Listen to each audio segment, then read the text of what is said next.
Hi guys, welcome back to today's tutorial, and today we are going to be installing mini twist. This is just a mini twist. If you know me, you know I do not really care about parts when it comes to making mini twist. I like it when it's messy. I like when it looks like locks. So let's just dive right into the reason why you are here and the reason why I am also on this platform. I don't want to waste your time, so let's begin. You need a leave-in conditioner. Any leave-in conditioner of your choice. I'm using this one, Shea Moisture Strengthen and Restore Leave-in Conditioner. So I'm just trying to make it a bit damp using the leave-in conditioner so that the twist does not end up stiff.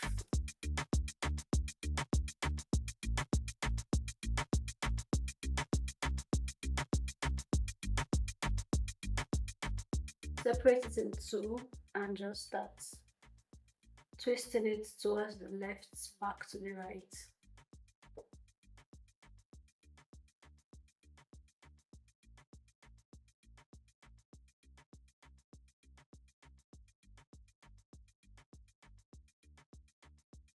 So when you get to the end, you just twin it.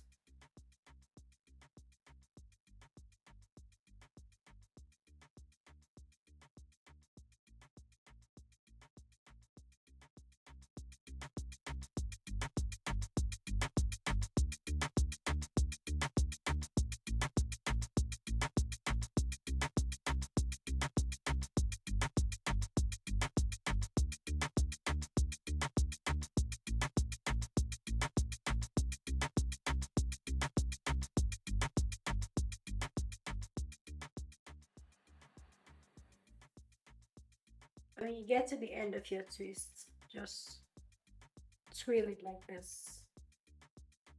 That's basically it.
Now imagine this wasn't like trimmed at all. So you could see. Imagine I didn't even go in. See this part is very much healthy. Compared to here where I still have some dead ends hanging by. See, I was able to get rid of this path completely. Now I don't know how short I'm supposed to go with this. I don't want to make this way shorter than it should be, but just see, there's a whole lot of difference. Anyway, I'm almost done with the front, so we can move on to making other parts of the hair parted. So just split into, so like so, start twisting.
I hope that you will be able to learn how to install mini twist yourself. This is so straightforward. There's no need to braid at the roots. Just separate and start twisting. Basically, that's what it's all about. Um, thank you guys for watching, and I'll see you guys in my next video. Bye.